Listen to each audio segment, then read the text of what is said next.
ساتھیو، امام علی مقام امام حسین رضی اللہ تعالیٰ عنہ اس خاندان سے نسبت رکھتے ہیں جسے خاندان اہل بیت کہا جاتا ہے۔ دنیا کے اندر ایسی جماعتیں وجود میں ہیں جو حضور کی آل کو مانتی ہے تو اصحاب کو نہیں مانتی، اصحاب کو مانتی ہے تو اولاد کو نہیں مانتی، مگر ہم سنی مسلمان ہیں، جو ہے وہی کہے سبحان اللہ، جو سنی ہے وہی کہے سبحان اللہ۔ ہم سنی مسلمان نہ حضور کی آل کا دامن چھوڑ سکتے ہیں، نہ حضور کے اصحاب کا دامن چھوڑ سکتے ہیں۔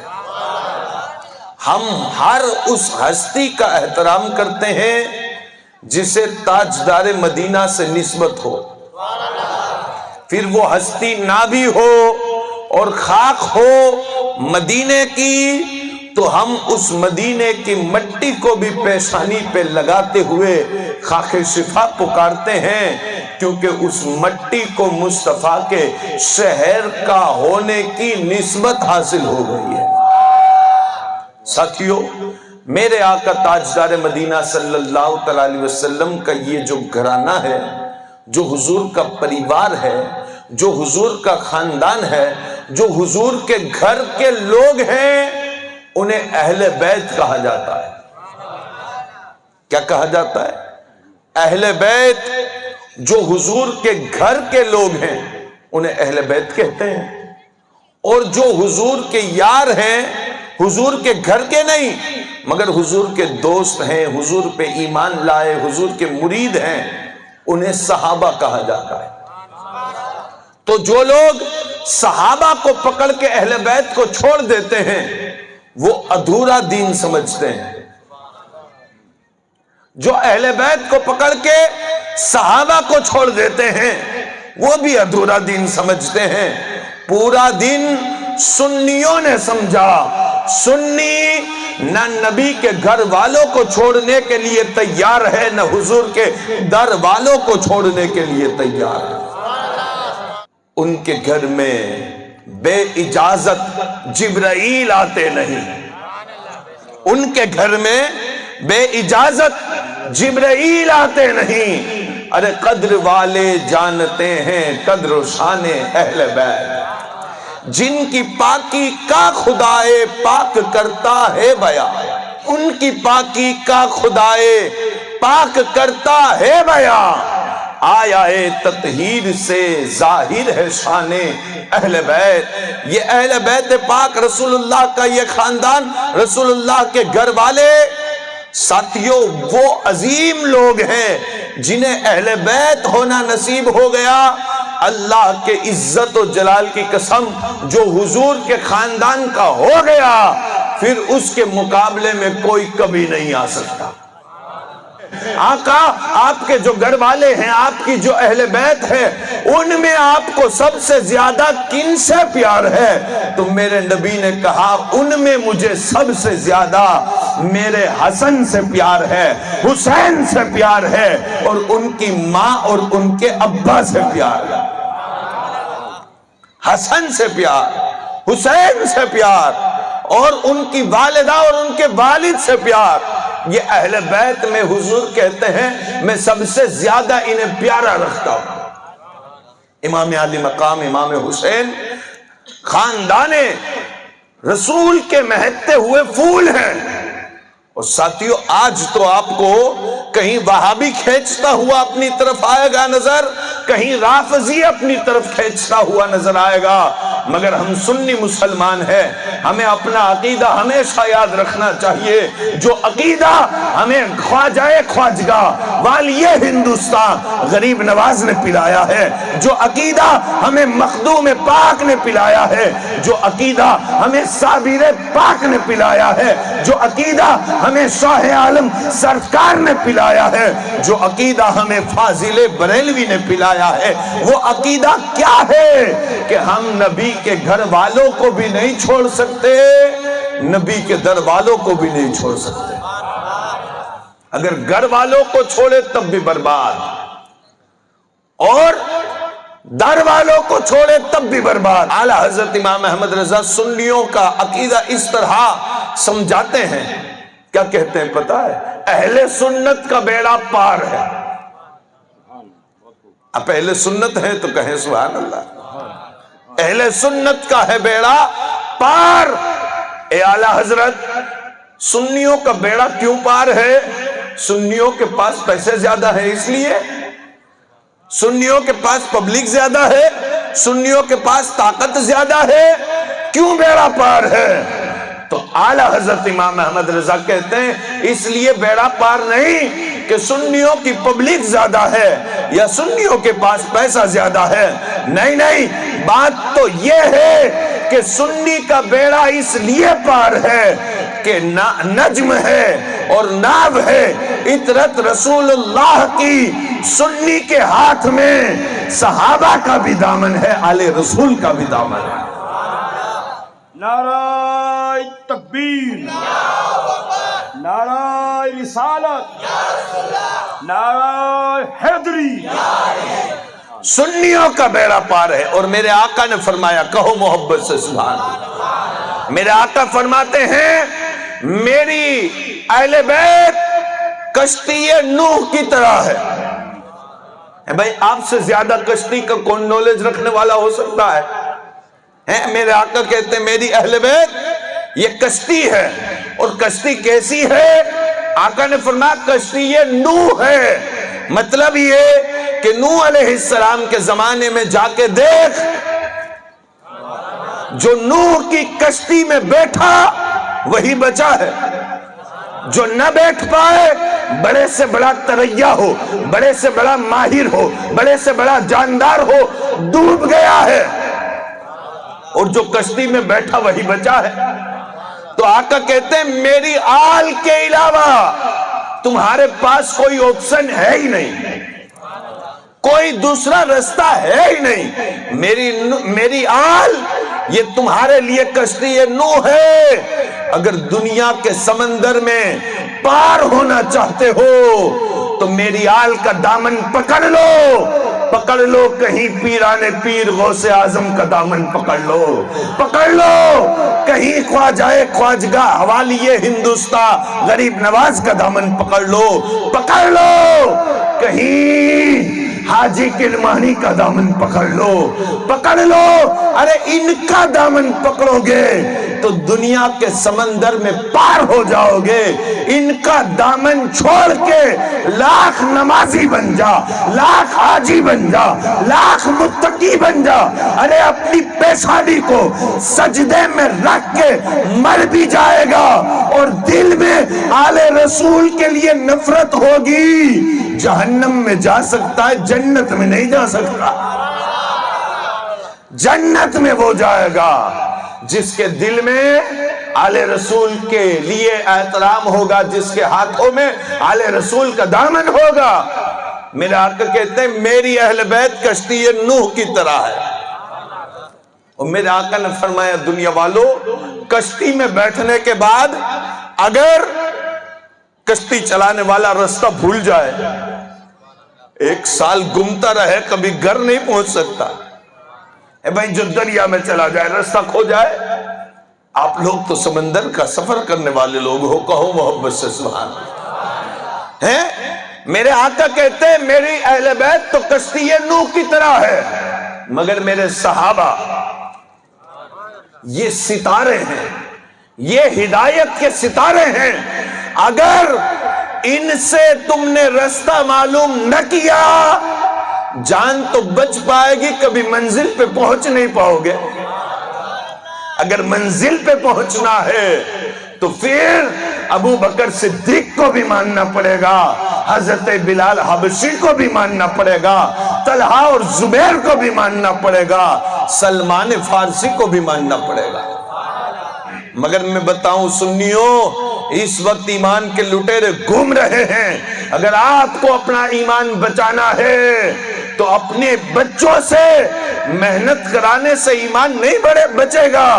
ایمان تب بچے گا جب اپنے بچوں کو لکھاؤ گے، پڑھاؤ گے، انہیں تعلیم سے آراستہ کرو گے، انہیں بیدار کرو گے، اور اپنے بچے کو یہ سبق تو دے کے ضرور جانا کہ میرے بیٹے سن لے، یہ کربلا کے مولا کی داستان سن لے، امام حسین کو اپنے جسم میں، اپنے دل میں اتار لے، اور امام حسین کو اپنے آپ میں ایسا بسا لے، اگر تو بڑا ہونے کے بعد 2 روٹی کم کما کے لایا تو مجھے چل جائے گا، پر تیرے اندر یزید آ جائے یہ مجھے نہیں چل سکتا. یہ سکھانا پڑے گا بھائی. پھر آپ چاہے کچھی میں تقریر کرواؤ، گجراتی میں تقریر کراؤ، ہندی میں کراؤ یا چندی میں کراؤ، مگر دین اگر آپ کی نسل میں نہیں اترا تو ساری تقریر بیکار. اور اگر دین اترتا ہے، سمجھ آتی ہے بات ہے، دل کے اندر اسلام کی محبت، نمازوں کی پابندی بڑھتی ہے، تب یہ سب چیزیں فائدہ دیتی ہے. اور ساتھیوں، میں جانتا ہوں کہ آپ لوگ وہ ہو جو اپنے بچوں کو تعلیم سے کوسوں دور رکھتے ہو.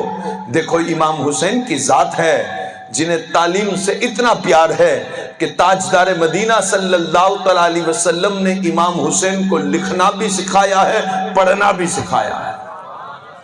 اپنے بچوں کو پڑھاؤ، دین بھی پڑھاؤ، دنیا بھی پڑھاؤ. اور آپ کو اللہ پاک نے اتنے اچھے پیر دیے ہیں، اتنے اچھے عالم دیے ہیں، جن کی ایک بات کو اگر سمجھ کے عمل کرو بیڑا پار ہو جائے. مگر تکلیف یہ ہے کہ ہم لوگ سور دیکھتے ہیں، آواز دیکھتے ہیں، تقریر دیکھتے ہیں، سمجھتے کچھ نہیں ہے. پھر آپ شکیل حضرت کو بلا لو یا ان سے بڑے حضرت کو بلا لو، اگر عمل نہیں کرو گے تو سب کچھ بیکار ہے. اور عمل کیا تو زندگی کامیاب. اور امام حسین کا قصہ اسی نیت سے اب سنا رہا ہوں کہ اگر آپ کی زندگی میں کہیں یزید آ کے بیٹھا ہو تو اس یزید کو نکال پھینکو، اس لیے کہ ہم تو سنی لوگ ہیں، ہمارے دل کا بادشاہ بھی حسین ہے، ہماری زندگی کا بادشاہ بھی حسین ہے. جن کے دلوں کے بادشاہ مولا حسین ہے وہ کہو سبحان اللہ. ساتھیوں، ہم تو دیکھتے ہیں کہ 10 دن کی مجلس پوری ہو گئی تو مجلس پوری ہونے کے بعد مسجد ویسے ہی خالی جیسی محرم پہلے خالی تھی. اور ہم نے دیکھا ہے کہ میاں بھائی مسلمان ہمارے جمعہ کے دن بھی آتے ہیں مسجد میں تب جب خطبہ چالو ہو جاوے، اور جیسے ہی امام صاحب نے کہا السلام علیکم تو مسجد کے باہر، اور پھر بیٹھ کے کہتا ہے میری صلاح کوئی لیتا نہیں، باقی کوئی پریشان نہ ہو. میں نے کہا اچھا ہوا کوئی لیتا نہیں تیری صلاح، باقی پوری دنیا پریشان ہو جائے بھائی. ہے ایسے اگر زندگی کا ضابطہ رکھا کوئی فائدہ نہیں. اگر اپنی جانوں سے زیادہ رسول اللہ کے بچوں سے پیار ہے تو زندگی کامیاب ہے. اور ساتھیوں، امام حسین تو اس عظیم بادشاہ کو کہتے ہیں جنہوں نے زندگی میں 25 حج مدینے سے چل کے مکہ مکرمہ کے کیے ہیں. سواری تھی، سامان تھا، جانور تھا، باوجود اس کے کہ میرے مولا چل کے حج کرنے کے لیے جاتے تھے، چل کے جاتے تھے. اور یزید وہ ملعون، وہ بیکار آدمی کا نام ہے جس نے زندگی میں صرف ایک بار حج کیا، اور ایک بار حج کے سفر کے اندر بھی گانا گانے والی عورتوں کو ساتھ میں لیا، ناچنا مجرا چالو رہا. اور کتابوں کے اندر علماء نے یہاں تک لکھا ہے کہ شرابوں کے مٹکے بھی ساتھ میں رہا، لے کے چلا، اس لیے کہ شراب پیتے پیتے وہ حج کا سفر کر رہا تھا. اتنا بیکار، اتنا گندا آدمی، ایسے ناپاک آدمی کی بیعت تیرے میرے جیسا اگر کر لے تو الگ بات ہے، مگر امام حسین نہیں کر سکتے. امام حسین نے جب بیعت کا انکار کیا تو کہاں آئے؟ مدینہ چھوڑ کے مکہ آ گئے. اور مکہ مکرمہ جب آ گئے تو آپ کو کوفے والوں نے بلانا شروع کر دیا، مولا یہاں آ جاؤ، یہاں آ جاؤ. امام علی مقام نے کوفہ کا معائنہ کرنے کے لیے